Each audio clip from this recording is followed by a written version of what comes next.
It's been a week now since a devastating earthquake hit Turkey and Syria. As rescues continue, more than 35,000 people have died. Authorities there targeting contractors and workers with ties to the collapsed buildings. Investigators have issued dozens of arrest warrants and caught 2 wanted property developers at the airport. Tonight, groups gathered here in North Austin for an interfaith vigil to pray for those affected by the earthquake. Organizers say it's the least they can do to help those dealing with so much tragedy.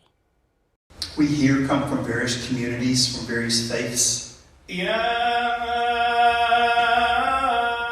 We started immediately organizing here to provide help When sadness strikes, for the victims of the earthquake in Turkey and Syria. it is human to seek out the comfort of our families and our religious communities. We thought we can organize an interfaith prayer vigil.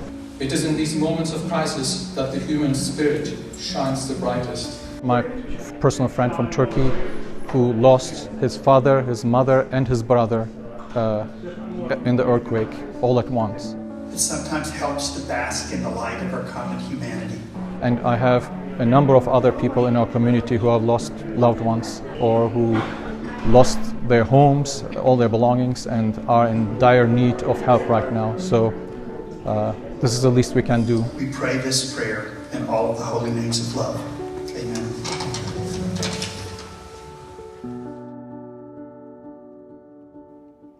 An organization called Embrace Relief is raising money to send aid to Turkey and to Syria. And if you would like to help, we've posted a link on our website, KVUE.com/links.